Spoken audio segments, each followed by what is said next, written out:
Hello students, सभी को नमस्ते। स्वागत है सभी का हमारे YouTube channel D chemistry classes में। आज के इस वीडियो में हम क्लासिफिकेशन ऑफ एंथैल्पीज डिस्कस करेंगे। तो बेसिकली जो आपको 11th स्टैंडर्ड में या फिर कहीं भी थर्मोडायनेमिक्स में जो टोटल आपके एंथैल्पीज होते हैं वो कितने टाइप के आपको स्टडी करने होते हैं, पहले हम ये जान लेते हैं। फिर हम उसके बाद एक एक क्लासिफिकेशन को लेकर डिस्कस करेंगे। देखिए, सबसे पहले आपको क्या करना है, जो भी आप पढ़ रहे हैं एंथैल्पीज़ को, उसको आप 3 कैटेगरीज में डिवाइड कर लीजिए। कैटेगरीज आपकी कैसी होनी चाहिए? सबसे पहली कैटेगरी आपकी होनी चाहिए एंथैल्पीज़ फॉर फिजिकल चेंज, यानी कि जो जितने भी थर्मोडायनेमिक फिजिकल चेंजेस होते हैं उनमें जो एंथैल्पी चेंज होता है वो कौन कौन से आपके होते हैं। दूसरा आपका होता है एंथैल्पी ऑफ रिएक्शंस, यानी कि जो आपकी various type of chemical reactions होती हैं उनकी जो एंथैल्पी चेंज होती है वो क्या क्या होते हैं। और देन लास्ट में आपका रहता है एंथैल्पी ऑफ फॉर्मेशन, जिसको हम दूसरे वर्ड्स में एंथैल्पी ऑफ या हीट ऑफ रिएक्शन बोलते हैं। तो ये आपको टोटल 3 टाइप्स ऑफ एंथैल्पीज आपको स्टडी करनी होती हैं। पहली क्या है? Enthalpy of physical changes. दूसरी है enthalpy of different chemical reactions. And third है आपका एंथैल्पी ऑफ फॉर्मेशन। तो आज के इस वीडियो में हम एंथैल्पीज फॉर फिजिकल चेंजेस या फिजिकल जो फेज ट्रांसफॉर्मेशंस होते हैं उनमें जो आपके चेंजेस आते हैं, एंथैल्पी चेंज होते हैं, उनके बारे में डिस्कशन करेंगे। तो आइए, आज का जो टॉपिक है हमारा वो यही है, क्लासिफिकेशन ऑफ एंथैल्पी। और उसमें जो पहला क्लास है आपका वो क्या है? Enthalpies of physical changes. जितने भी फिजिकल चेंजेस होते हैं उनमें जो एंथैल्पी चेंज होता है उन पर डिस्कशन करेंगे। तो देखिए, इसमें सबसे पहला जो आपका कैटेगरी है उसमें जो सब कैटेगराइज किया गया है एंथैल्पीज को, उसके टोटल 3 टाइप्स हैं। एक आपका है एंथैल्पी ऑफ फ्यूजन, दूसरा आपका है एंथैल्पी ऑफ वेपराइजेशन, और थर्ड आपका है एंथैल्पी ऑफ सब्लिमेशन। तो ये 3 आपकी जो एंथैल्पीज चेंजेस हैं ये किस में आते हैं? ये आपके एंथैल्पी ऑफ फिजिकल चेंजेस में आते हैं। जितने भी केमिकल रिएक्शन जिनमें फिजिकल चेंज होता है, ड्यूरिंग फिजिकल चेंज जो आपका एंथैल्पी चेंज होता है उसको हम 3 कैटेगरी में डिवाइड करते हैं। पहला आपका है एंथैल्पी ऑफ फ्यूजन, दूसरा आपका है एंथैल्पी ऑफ वेपराइजेशन, और तीसरा आपका है एंथैल्पी ऑफ सब्लिमेशन। तो तीनों को आज हम वीडियो में डिस्कस करेंगे। उन पे कुछ पॉइंट्स जो हैं आपके जो एग्जाम में पूछे जाते हैं, जिन पर न्यूमेरिकल्स आ जाते हैं, उन्हें भी डिस्कस करेंगे। तो वीडियो को बहुत केयरफुली वॉच करिएगा। आइए डिस्कस करते हैं। देखिए, सबसे पहला आपका जो क्लास है एंथैल्पी ऑफ फ्यूजन, इसको डेल्टा एच फ्यूजन से रिप्रेजेंट करते हैं। अब ये आपका जो एंथैल्पी चेंज है ये क्या होता है? देखिए, यहाँ पर फ्यूजन लिखा गया है। फ्यूजन का मतलब है आपका कोई सॉलिड सब्सटेंस लिक्विड में चेंज हो रहा हो। ठीक है, फ्यूजन का मतलब होता है कोई भी सॉलिड सब्सटेंस आपका मेल्टिंग पॉइंट पर अपने ही लिक्विड फॉर्म में चेंज हो रहा हो, तो उसे बोलते हैं फ्यूजन। तो यहाँ पर जो एंथैल्पी ऑफ फ्यूजन लिखा गया है ये आपका 1 मोल सब्सटेंस को जब हम मेल्ट करते हैं लिक्विड में, 1 मोल सॉलिड सब्सटेंस को जब हम मेल्ट करते हैं लिक्विड में, तो वहाँ पर जो चेंज आता है ड्यूरिंग रिएक्शन उसे हम बोलते हैं एंथैल्पी ऑफ फ्यूजन। फिर से सुन लीजिए, 1 मोल यहाँ पर लिखा भी है, it is the change in enthalpy converting 1 mole of substance. Substance आपका इनिशियली कैसा होना चाहिए? सॉलिड होना चाहिए। 1 mole of substance from solid to liquid state at its melting point, यानी कि इसके मेल्टिंग पॉइंट पर किसी सॉलिड को लिक्विड में कन्वर्ट करना जो आपका है वो आपका फ्यूजन प्रोसेस होता है। और यही अगर आपका 1 मोल हो, यहाँ पर गौर कीजिए, देखिए ये जो हमने H2O लिखा है यहाँ पर, ठीक है, ये 1 ही मोल तो है। मैंने आपको स्टोइकियोमेट्रिक कोफिशिएंट भी पहचानना बताया है। तो यहाँ पर जो आपका ये जो नंबर लिखा होता है, यहाँ कुछ नहीं लिखा, इसका मतलब यहाँ पर 1 है। ये आपका जो H2O है ये क्या है? ये S जो लिखा है इसका मतलब यहाँ पर ये सॉलिड स्टेट में है। ठीक है, इसको क्या कर रहे हैं? मेल्टिंग पॉइंट पर हम इसको मेल्ट कर रहे हैं, तो ये किस में जा रहा है? लिक्विड स्टेज में जा रहा है। तो 1 मोल वाटर को अगर हम 1 मोल लिक्विड में कन्वर्ट कर रहे हैं तो उस समय जो भी आपका एंथैल्पी चेंज है, यहाँ पर देखिए इसमें एंथैल्पी चेंज आपका 60 किलो जूल आता है। ठीक है, 60 किलो जूल पर मोल आता है। अब यहाँ पर हमने इसको प्लस में क्यों मेंशन किया, इसका भी रीजन आप समझ लीजिए। देखिए, मेल्टिंग जब करते हैं तो मेल्टिंग जो आपकी प्रोसेस है वो कैसी है? एंडोथर्मिक है। ठीक है, मैंने आपको प्रीवियस वीडियो में जहाँ पर एंथैल्पी के बारे में एक और वीडियो मैं आपको दे चुका हूँ, प्रीवियस वीडियो लेक्चर 7, उसको भी आप वॉच करें। उसमें मैंने आपको एक्सोथर्मिक और एंडोथर्मिक बताया था। तो वहाँ पर जो एंडोथर्मिक था उसमें हमने आपको बताया था उसमें हीट क्या होती है? एब्जॉर्ब होती है। जब हीट एब्जॉर्ब होती है तो ड्यूरिंग द रिएक्शन जो भी आपका एंथैल्पी चेंज मेंशन किया जाता है रिएक्शन में, उसको हम पॉजिटिव साइन के साथ मेंशन करते हैं। ठीक है, तो यहाँ पर सारे डाउट्स आपको एकदम क्लियर होने चाहिए। यहाँ पर प्लस के साथ में ही क्यों मेंशन किया गया, क्योंकि ये आपकी कैसी प्रोसेस है, ये एंडोथर्मिक प्रोसेस है। और ये जो डेल्टा एच लिखा हुआ है प्लस 60 किलो जूल, इसी को हम क्या बोलते हैं, एंथैल्पी ऑफ फ्यूजन। ये एंथैल्पी ऑफ फ्यूजन किसका है, वाटर का है। ठीक है, मैंने यहाँ पर एग्जाम्पल लिया है। तो एक तो पॉइंट ये है यहाँ पर, इसका जो प्रोसेस है या फिर एंथैल्पी ऑफ फ्यूजन जो है वो हमेशा पॉजिटिव होता है, ये चीज़ आप ध्यान रखिएगा। ठीक है, हमेशा ध्यान रखिए। अगर क्वेश्चन आता है व्हाई दिस इज हैपन, तो आप रीजन में दे सकते हैं because fusion is a endothermic process. Fusion is a endothermic process and in endothermic process the enthalpy change during the reaction is always mention in the positive sign, यानी कि हमेशा वो पॉजिटिव साइन में ही mention किया जाता है। तो एक तो आपका ये डाउट क्लियर हो गया होगा। दूसरी बात ये है कि इन पर न्यूमेरिकल्स कैसे पूछे जाते हैं उनको भी हम जान लेते हैं। देखिए, जैसे ये आपका रिएक्शन दिया है, इसमें आपको हमने यहाँ पर मेंशन कर दिया है डेल्टा एच फ्यूजन, यानी कि enthalpy of fusion is equal to 60 plus 60 kilo joule. ठीक है, मान लेते हैं कि ये एक न्यूमेरिकल आपको दिया गया है, उसमें एक ही रिएक्शन मेंशन कर दिया गया, दूसरा उसके नीचे ये वाला रिएक्शन मेंशन कर दिया। अब आपसे उसने पूछा कि डेल्टा एच, ये जो आपका है फाइनल रिएक्शन, ये जो इसका एंथैल्पी चेंज बताइए। तो बहुत सिंपल है। देखिए, यहाँ पर जो ऊपर प्रोसेस था ये फ्यूजन था, नीचे आपका क्या है, सॉलिडिफिकेशन है। सॉलिडिफिकेशन बोलिए या फिर इसको फ्रीजिंग बोलिए, दोनों बातें एक ही हैं। फ्रीजिंग में भी क्या होता है, लिक्विड से सॉलिड में कन्वर्जन होता है, और सॉलिडिफिकेशन में भी लिक्विड से सॉलिड में कन्वर्जन होता है। तो यहाँ पर देखते हैं, ये जो आपका एंथैल्पी चेंज है ये बिल्कुल जस्ट इसका अपोजिट आना चाहिए। क्यों, क्योंकि यहाँ पर ये जो दोनों प्रोसेस हैं एक दूसरे के अपोजिट हैं। ये देखिए आपका क्या है, ये इस तरफ था, इसमें लिक्विड यहाँ पर है, ये जो वाटर है एज ए लिक्विड प्रोडक्ट में है, बट यहाँ पर जो दूसरा रिएक्शन है इसमें वाटर जो है लिक्विड फॉर्म में है, वो आपका क्या है, रिएक्टेंट में है। तो ये दोनों रिएक्शंस आपके उल्टा हैं। तो जब भी आपको ऐसा कोई न्यूमेरिकल मिलता है तो उसमें आपको कोई मेहनत नहीं करनी है, बस थोड़ा सा आपको ये करना है कि जो आपका साइन गिवन है उसे आप चेंज कर लो। प्लस में गिवन है तो माइनस कर लो, माइनस में गिवन है तो प्लस कर लो। ठीक है, इसमें एक चीज और भी आपको ध्यान रखनी है कि ये जो आपका डेल्टा एच फ्यूजन है और डेल्टा एच फ्रीज है, या फिर कहीं कहीं बुक्स में डेल्टा एच सॉलिडिफिकेशन भी लिख दिया है, तो वो भी सही है। तो यहाँ इन दोनों में रिलेशन भी आपको पता होना चाहिए। आइए देखिए यहाँ पर क्या हो सकता है। देखिए, जैसे ये हमने मेंशन किया था रिएक्शन, अब इस रिएक्शन में अगर आपको डेल्टा एच निकालना है तो यह बहुत आसान है। यहाँ पे हो जाएगा 60 किलो जूल। ठीक है, बिल्कुल उल्टा है। क्यों, क्योंकि इस बार जो फ्रीजिंग है वो एक्सोथर्मिक होती है, हमेशा ध्यान रखिएगा। इसीलिए जब रेफ्रिजरेटर चलता है या एयर कंडीशनर चलता है तो उसके पीछे बहुत ही ज़्यादा थर्मल एनर्जी प्रोड्यूस होती है। उसका रीज़न है क्योंकि वो आपका उसके अंदर कैसा प्रोसेस चल रहा होता है, एक्सोथर्मिक प्रोसेस चल रहा होता है। तो यहाँ भी एक्सोथर्मिक प्रोसेस है, इसलिए इसको माइनस साइन के साथ मेंशन किया गया है। तो यहाँ पर साइन कन्वेंशन में जो डाउट्स हैं आपके वो क्लियर हो गए होंगे। और क्वेश्चन आपसे अगर ये पूछा जाता है तो इनमें आपको केवल साइन चेंज कर लेना है। ठीक है, बहुत आसान है। कभी कभी क्या होता है कि न्यूमेरिकल आपसे पूछा जाता है what is the enthalpy of fusion, और इस प्रोसेस को उल्टा कर देते हैं, केवल ये रिएक्शन दे देते हैं। तो उसमें आपको दिमाग थोड़ा ये लगा लेना है कि ये आपका जो फ्यूजन है वो सॉलिड से लिक्विड होता है, ना कि लिक्विड से सॉलिड होता है। तो उस रिएक्शन में जो भी गिवन एंथैल्पी है उसका आप साइन चेंज कर लो और वही आपका आंसर हो जाएगा। ठीक है, आइए अब हम जान लेते हैं कि ये दोनों जो हैं इनमें रिलेशंस क्या क्या हो सकते हैं। यहाँ पर रिलेशन क्या होगा, देखिए डेल्टा एच, इन दोनों में अगर रिलेशन हम स्टेबलाइज करें, delta H fusion is equal to minus delta H freeze. ठीक है, ये आपका फॉर्मूला है। इस पे भी आपको मिल सकता है न्यूमेरिकल, सीधा सीधा है, इसमें कोई प्रॉब्लम नहीं।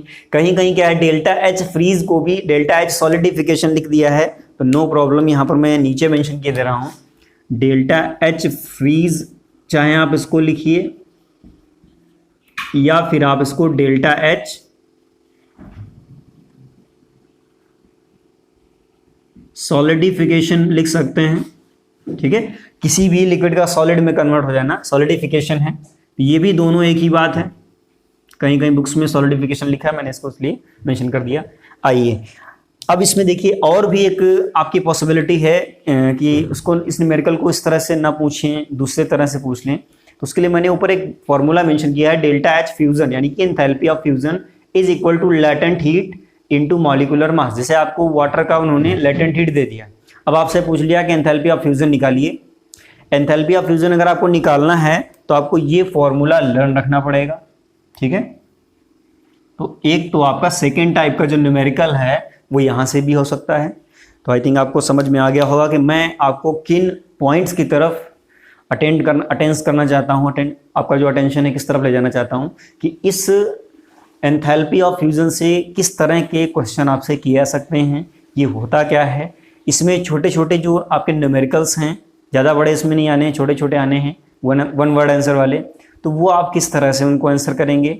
इनमें जो रिलेशंस आपके स्टेबलाइज्ड हैं वो कौन कौन से हैं, एक तो आपका ये है और दूसरा आपका ये रिलेशन है। तो इसको अगर नोट करना है तो आप नोट कर सकते हैं। नीचे हमने एक नोटेबल पॉइंट मेंशन किया है। कभी कभी क्या है, थ्योरेटिकल क्वेश्चन आ जाता है कि जो आपका एंथैल्पी ऑफ फ्यूजन है उसका रिलेशन इंटरमॉलिक्यूलर फोर्सेस से क्या है, ठीक है। मैंने यहाँ मेंशन किया है the value of enthalpy of fusion gives an idea about the strength of intermolecular forces. ये जो आपका इंटरमॉलिक्यूलर फोर्सेस है, ये कभी कभी क्या होता है, इसकी वैल्यू देकर पूछ लिया जाता है कि इसमें किसका इंटरमॉलिक्यूलर कौन सा जो सब्सटेंस है उसमें जो आपकी स्ट्रेंथ है इंटरमॉलिक्यूलर फोर्सेस की वो ज़्यादा है। तो मैं आपको बता दूं, जितना ज़्यादा आपका इसका वैल्यू होगा, बात ध्यान से सुनिएगा, डेल्टा एच फ्यूज़न की वैल्यू जितनी ज़्यादा होगी उतना ही ज़्यादा उसका स्ट्रेंथ होगा। यानी कि उनके उन मॉलिक्यूल्स के बीच में, उन आयंस के बीच में या उन पार्टिकल्स के बीच में, जो भी सब्सटेंस पे हम ये बात कर रहे हैं, उस सब्सटेंस के पार्टिकल्स उतने ही टाइटली हेल्ड होंगे, उतने ही टाइटली एक दूसरे को अट्रैक्ट कर रहे होंगे, उतनी ही ज़्यादा इंटरमॉलिक्यूलर फोर्स की स्ट्रेंथ होगी उनके बीच में। और ये चीज़ आप ध्यान रखिएगा। इसमें फ्रीज या सॉलिडिफिकेशन की बात अगर कर रहे हैं तो जस्ट इसका उल्टा हो जाएगा, ठीक है। हम यहाँ पर एंथैल्पी ऑफ फ्यूजन पढ़ रहे थे।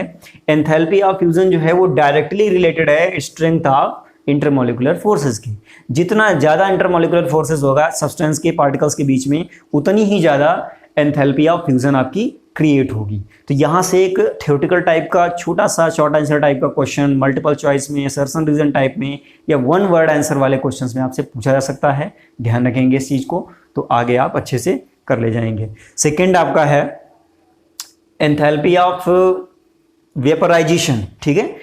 इसमें क्या है, इसमें आपको किसी भी सब्सटेंस को वेपराइज करना है।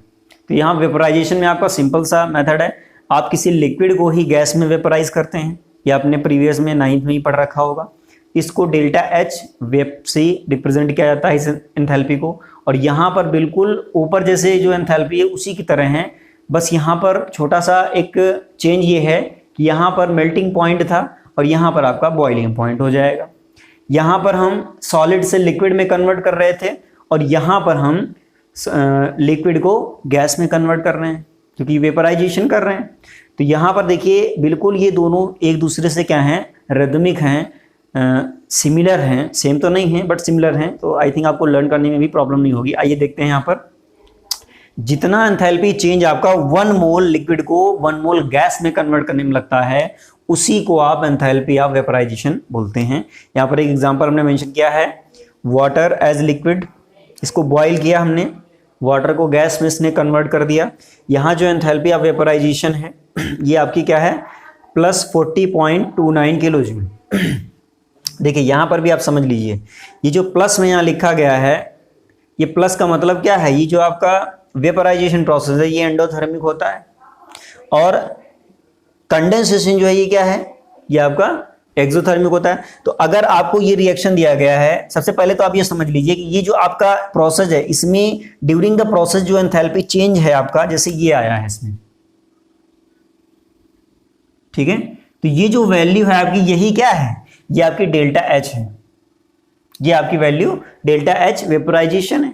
यहाँ नीचे जो प्रोसेस मेंशन किया है हमने, वाटर को गैस से लिक्विड में कन्वर्ट किया, तो ये क्या है, ये इसका उल्टा है, ये कंडेंसेशन है। तो अगर कंडेंसेशन की एंथैल्पी आपको निकालनी है तो जस्ट क्या करना है, इसका साइन चेंज कर देना है, माइनस 40.29 किलो जूल। ये आपसे क्वेश्चन अगर किया जाए, देखिए मैंने ऊपर आपको जितनी पॉसिबिलिटीज आपको हमने ऊपर मेंशन की हैं उतनी ही पॉसिबिलिटी आपको नीचे भी ध्यान रखनी है। न्यूमेरिकल आपसे रिएक्शन को देकर डायरेक्ट पूछा जा सकता है या क्वेश्चन आपसे पूछा जा सकता है जिसमें डेल्टा एच की वैल्यू आपको दे दी जाए एक से ज़्यादा सैंपल्स की, और फिर आपसे पूछा जाए कि किस सैंपल में इंटरमॉलिक्यूलर फोर्सेस की स्ट्रेंथ ज़्यादा है, तो जिस सैंपल में एनर्जी ज़्यादा होगी, एंथैल्पी चेंज ज़्यादा होगा, उसी सैंपल में आपका स्ट्रेंथ ऑफ इंटरमॉलिक्यूलर फोर्सेस भी ज़्यादा होगा। तो ये चीज़ आई थिंक आपको ध्यान रहेगी, मैंने यहाँ नीचे नोट में भी मेंशन किया है। अब देखिए इन दोनों में रिलेशन क्या है, जैसे ऊपर हमने मेंशन किया था बिल्कुल वैसे ही है। देखिए delta H vaporisation is equal to minus delta H condensation. मैं यहाँ पूरा लिखे दे रहा हूं, ये फॉर्मूला आप ध्यान रखेंगे, ठीक है। तो आपको न्यूमेरिकल जो छोटे छोटे आते हैं, ठीक है, थ्योरेटिकल टाइप के, वो आपसे फटाफट हो जाएंगे। और यहाँ अगर क्वेश्चन पूछा जाता है कि ये दोनों प्लस में ही क्यों मेंशन किया जाता है, तो मैं आपको बता दूं वेपराइजेशन एंड फ्यूजन दोनों के दोनों आपके एंडोथर्मिक प्रोसेस हैं, और इसीलिए इनका जो एंथैल्पी चेंज है वो हमेशा प्लस साइन के साथ मेंशन किया जाता है। ध्यान रखिएगा इस चीज़ को, और नोट करना चाहते हैं अगर तो नोट कर लीजिए। अभी वीडियो के लास्ट में हम तीनों जो भी आपकी एंथैल्पीज़ हैं तीनों पर एक एक न्यूमेरिकल करेंगे, तो वहाँ एटलीस्ट आप ये ज़रूर देख लें कि यहाँ जो हमने थ्योरेटिकली आपको डिस्कस किया है वहाँ पर उनको न्यूमेरिकली हम कैसे अप्लाई करेंगे। आइए चलते हैं आगे थर्ड क्लास की तरफ, जो कि आपका एंथैल्पी ऑफ सब्लिमेशन है। अगर इसको आप नोट करना चाहते हैं तो वीडियो का स्क्रीनशॉट ले लें।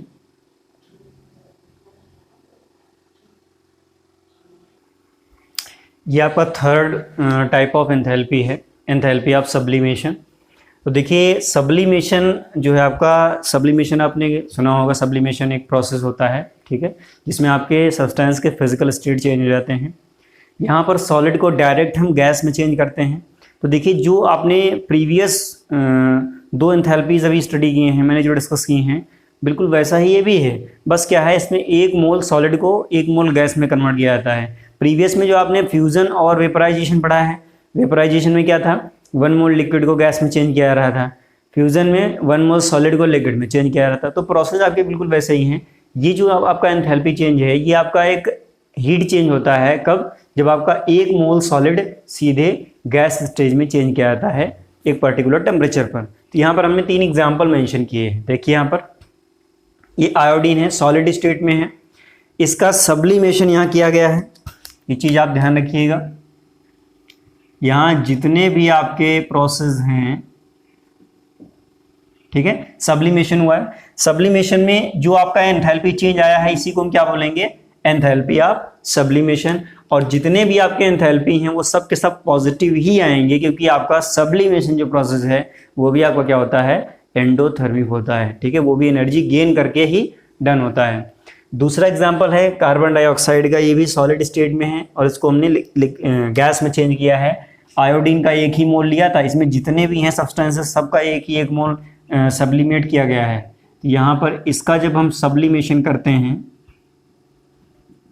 तो हमको एंथैल्पी चेंज कितना मिलता है, प्लस 25.2 किलो जूल पर मोल। 1 मोल को सब्लिमेट करने के लिए 25.2 किलो जूल पर मोल की ज़रूरत होती है। तीसरा आपका है नैप्थलीन, ठीक है, नैप्थलीन का सब्लिमेशन जब करते हैं तो हमको during process 73.0 kilo joule energy उसमें रिक्वायर्ड होती है, देनी पड़ती है। तो यहाँ देखिए जो आपका नैप्थलीन है वो जब 1 मोल नैप्थलीन 1 मोल गैस में कन्वर्ट हो रहा है, तो आपका जो इस प्रोसेस का जो एंथैल्पी ऑफ सब्लिमेशन है वो कितना हो जाएगा, प्लस 73.0। तो ये जो एग्जांपल हैं, मैंने यहाँ पर 3 एग्जांपल क्यों लिए, इसका भी आपको एक हम मोटिव बताने जा रहे हैं, इसको ध्यान से सुनिएगा। देखिए कभी कभी क्या होता है, क्वेश्चन आपको ऐसे दे दिया गया, 3 रिएक्शंस दे दिए गए या 2 रिएक्शंस दे दिए गए, उनमें एंथैल्पी चेंज भी मेंशन कर दिया गया रिएक्शन का। फिर आपसे पूछते हैं कि इसमें जैसे आपको 3 ये दिए गए, अभी यहाँ पर जो ये आपका लिखा हुआ है तीनों एग्जाम्पल, इसी में अगर हम क्वेश्चन करें iodine, carbon dioxide and naphthalene, इन तीनों में किसकी इंटरमॉलिक्यूलर स्ट्रेंथ ज़्यादा है, इंटरमॉलिक्यूलर फोर्स की स्ट्रेंथ ज़्यादा है, तो आप ये जो डेल्टा एच सब्लिमेशन दिया हुआ है इसी की वैल्यू देखकर ये डिसाइड करेंगे कि किसकी किसका स्ट्रेंथ जो है फोर्स का, इंटरमॉलिक्यूलर फोर्स का, वो ज़्यादा है। तो जिसकी एंथैल्पी ज़्यादा होगी उसका इंटरमॉलिक्यूलर फोर्स ज़्यादा होगा उसके मॉलिक्यूल्स के बीच में। तो यहाँ पर जो देखिए आपका जो लास्ट में दिया है नैप्थलीन, इसके केस में सबसे ज़्यादा एंथैल्पी ऑफ सब्लिमेशन आ रहा है। तो 1 मोल एंथैल्पी, 1 मोल नैप्थलीन को सब्लिमेट करने के लिए सबसे ज़्यादा एंथैल्पी रिक्वायरमेंट होगी।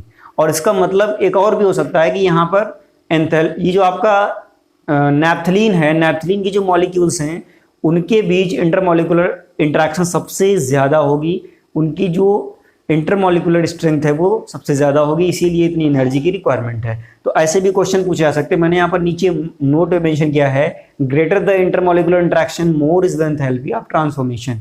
एंथैल्पी ऑफ ट्रांसफॉर्मेशन में तीनों चीज़ें आ जाती हैं, ये चीज़ आप ध्यान रखिएगा, ठीक है। एंथैल्पी ऑफ, अगर हम यहाँ पर ये लिखना चाहें, देखिए मैं यहाँ नीचे लिखे दे रहा हूँ, अभी जो इस वीडियो में हम डिस्कस कर रहे हैं enthalpy of transformation he discuss कर रहे हैं, ठीक है।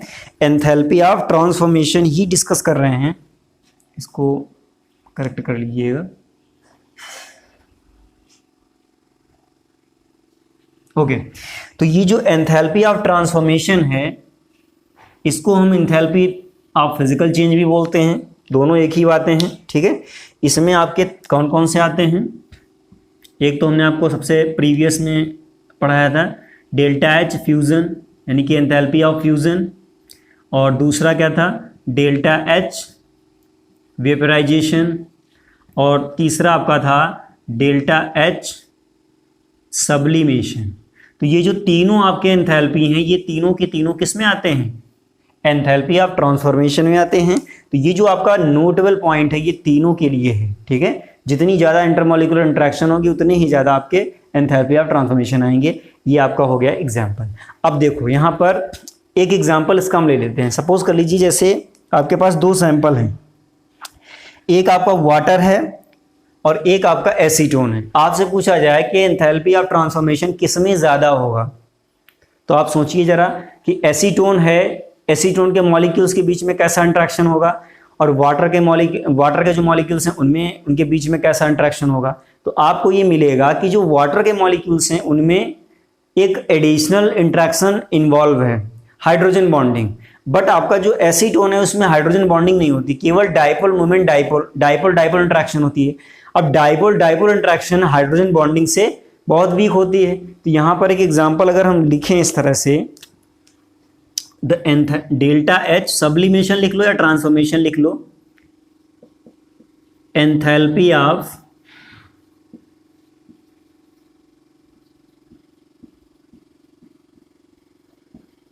ट्रांसफॉर्मेशन ऑफ H2O, ठीक है, liquid H2O is more than acetone. Acetone भी आपका एक सॉल्वेंट है, ठीक है। अब यहां पर ऐसा होता क्या है जिसकी वजह से यहां पर ऐसा हो जा रहा है, बिकॉज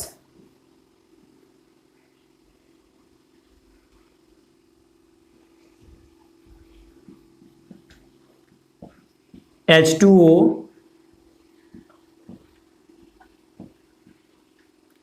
involves हाइड्रोजन बॉन्डिंग, ठीक है, हाइड्रोजन बॉन्डिंग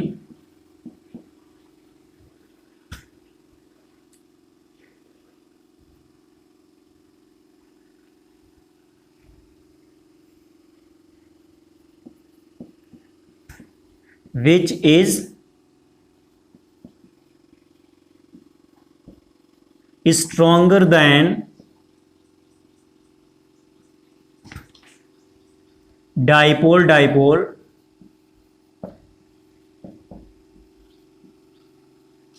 interaction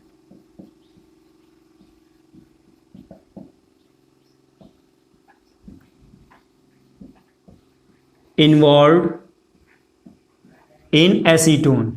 एसीटोन में ही ऐसा होता है कि उसमें डाइपोल इंटरेक्शन होती है, इसकी वजह से एंथैल्पी ऑफ, जो आपका यहां पर मैं लिखे दे रहा हूं, डेल्टा एच सब्लिमेशन, वाटर का क्या होता है, ज़्यादा आता है डेल्टा एच सब्लिमेशन एसीटोन से। ऐसे थ्योरेटिकल क्वेश्चन आपको बहुत सारे मिल जाएंगे बुक्स में। तो उनका रीज़न क्या है? उनका रीज़न आपका इंटरमॉलिक्यूलर इंटरेक्शन है।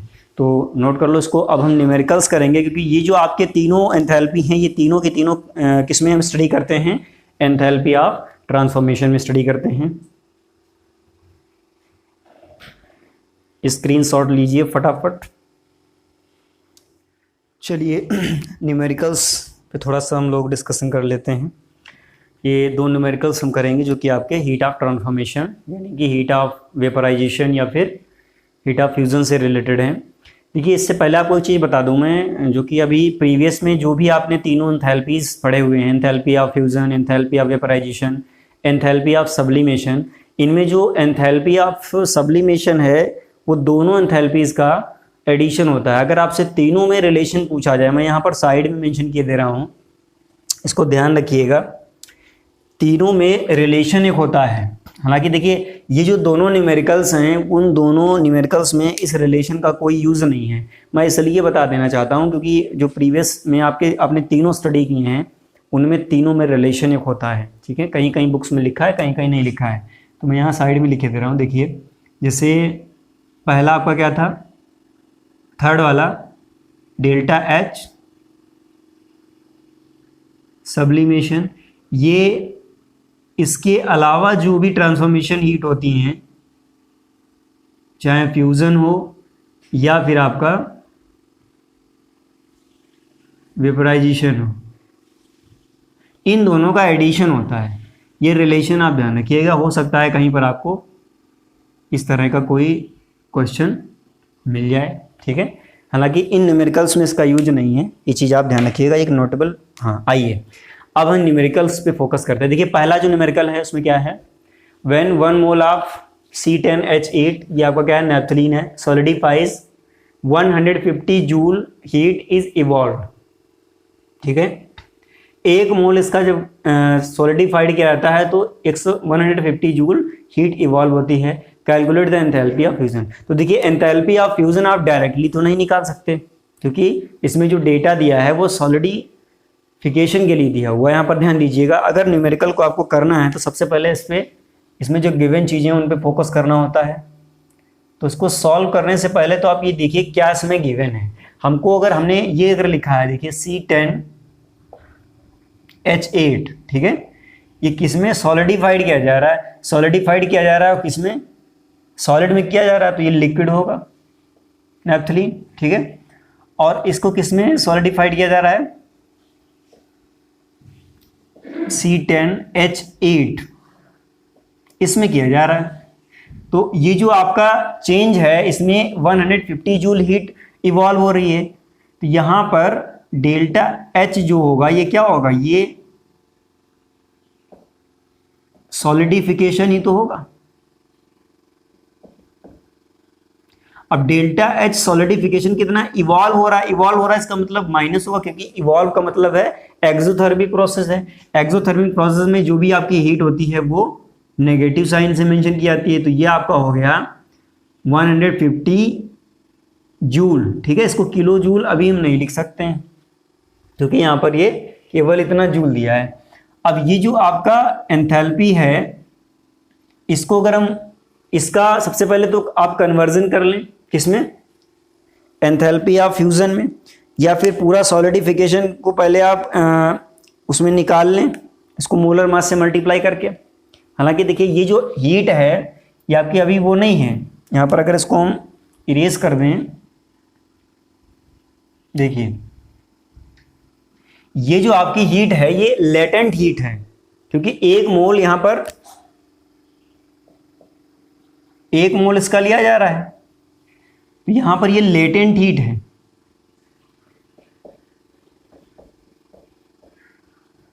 ठीक है, कितनी है? 150 जूल है। तो पहले तो डेल्टा H सॉलिडिफिकेशन वाला ही निकाल लो। डेल्टा H सॉलिडिफिकेशन क्या आएगा? फॉर्मूला होता है latent heat into molar mass. अभी आपको नैप्थलीन का मोलर मास निकालना पड़ेगा। तो मैं यहाँ पर साइड में निकाल दे रहा हूँ मोलर मास ऑफ, ये सभी लोग कैलकुलेट कर लेते होंगे, C10H8, ठीक है। इसमें क्या करेंगे, कार्बन का कितना होता है 12, तो हो जाएगा 10 × 12 प्लस 8 × 1, इसको जब निकालेंगे तो ये तुम्हारा 128 ग्राम आएगा, ठीक है। इसको यहाँ पर आप रख दीजिए, तो यहाँ हो जाएगा 150 × 128। इसको जब कैलकुलेट करेंगे तो आपको ये आंसर जो मिल रहा है इसमें आएगा 19,200, ठीक है। ये हो जाएगा जूल पर मोल।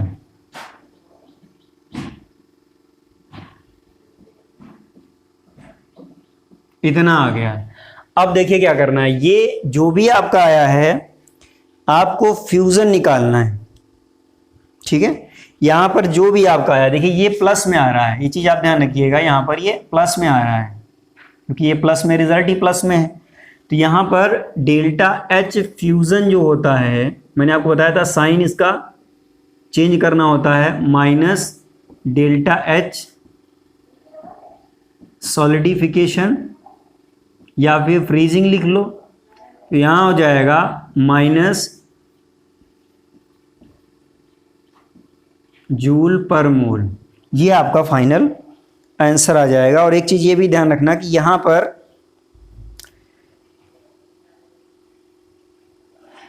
एक चीज और भी है इसमें, यहां पर देखिए ये जो आपकी वैल्यू है डेल्टा H सॉलिडिफिकेशन, ये हमेशा माइनस में आती है, ठीक है। माइनस में क्यों आती है बता दूं आपको, क्योंकि यहां पर ये जो सॉलिडिफिकेशन है, सही कर लीजिएगा, यहां पर माइनस, और ये जो माइनस है इसके बाहर एक और माइनस हो जाएगा, माइनस इंटू माइनस, ठीक है। सॉलिडिफिकेशन जो है मैंने आपको बताया भी था, ये आपका क्या होता है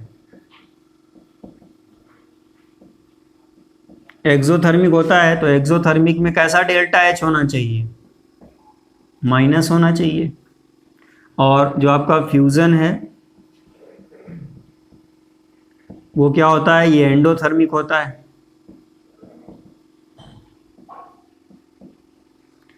तो एंडोथर्मिक में डेल्टा H कैसा होना चाहिए, ये पॉजिटिव होना चाहिए। तो ये तो नेगेटिव हो जाएगा, अब ये नेगेटिव इंटू नेगेटिव क्या हो जाएगा, ये पॉजिटिव हो जाएगा, और ये आपका क्या हो जाएगा फाइनल आंसर हो जाएगा, ठीक है।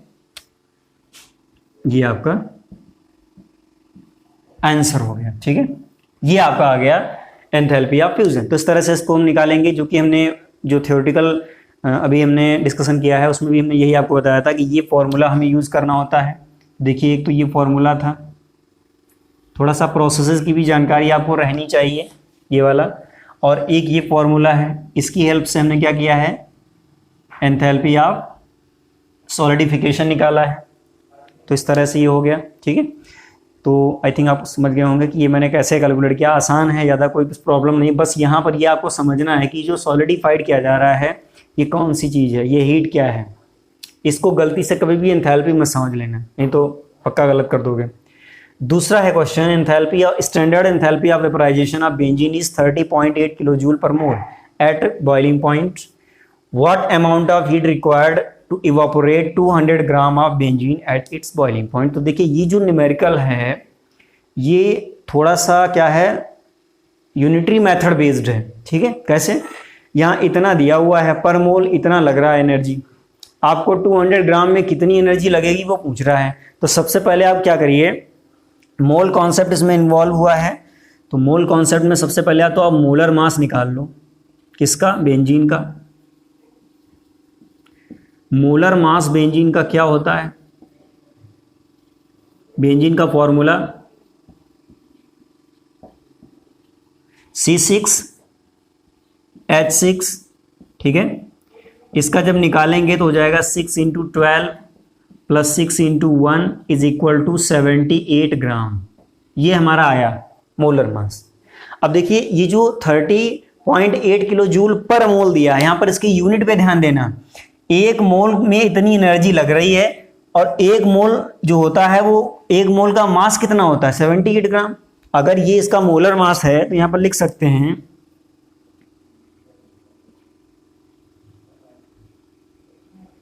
हीट रिक्वायर्ड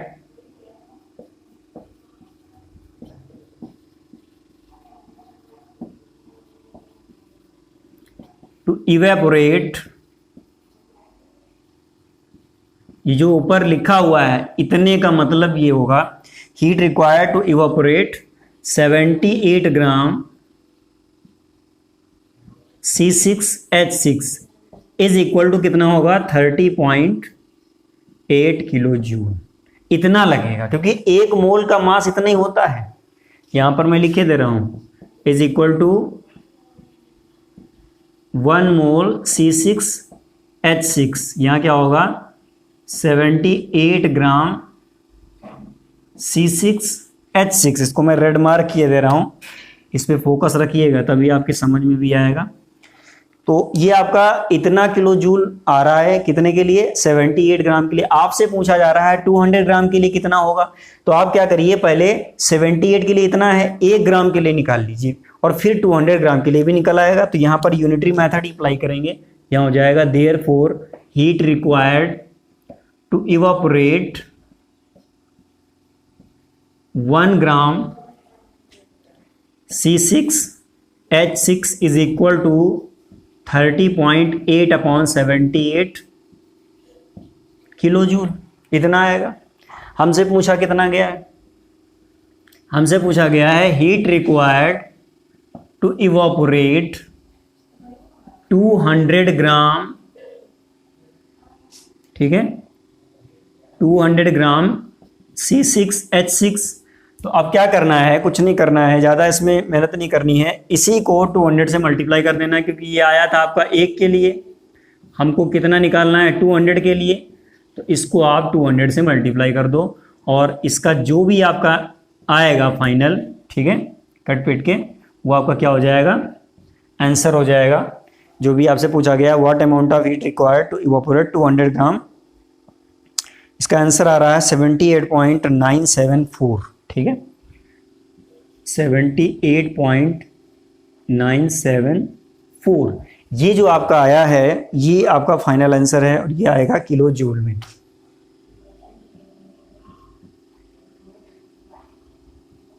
किलो जूल, ठीक है ये आपका फाइनल आंसर हो गया। तो देखिए ये जो क्वेश्चन था, ऐसा क्वेश्चन ये आपका एनसीईआरटी में भी गिवन है, ठीक है ये शायद एग्जाम्पल में हो या फिर आपका प्रैक्टिस एक्सरसाइज में हो, दोनों में से किसी एक में है और ये कई बार पूछा भी गया है। तो देखिए यहाँ पर मोल कॉन्सेप्ट जहाँ भी आपका लगे कि मोल कॉन्सेप्ट इसमें घुस रहा है, तुरंत आप क्या करिए मोलर मास को उससे रिलेशन कॉन्सेप्ट में लगाइए और यूनिटरी मेथड अप्लाई कर दीजिए, फट से आंसर आ जाएगा, ठीक है नोट कर लीजिए। और ये जो ये रिलेशन है ये थोड़ा ध्यान रखिएगा, मैंने ये बाद में मेंशन किया है क्योंकि वो बीच में मिस हो गया था। इस रिलेशन पर भी आपके न्यूमेरिकल हो सकते हैं।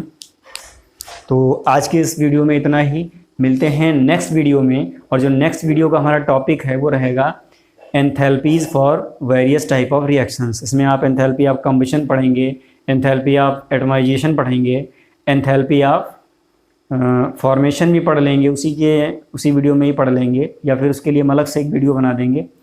एक आपका रहता है एंथैल्पी ऑफ न्यूट्रलाइजेशन है, एंथैल्पी ऑफ कंबशन है, एंथैल्पी ऑफ एटमाइजेशन है और एंथैल्पी ऑफ सॉल्यूशन है। ये 4 आपकी एंथैल्पीज इसमें हैं, इसमें 3 थी और सारा एंथैल्पी से जो भी रिलेटेड मैटर है वो सब फिनिश हो जाएगा। तो पढ़ते रहिए, बढ़ते रहिए और हमें सपोर्ट जरूर करते रहिए। कमेंट बॉक्स में कमेंट करके अगर कोई डाउट्स है आपका वो क्लियर कर सकते हैं।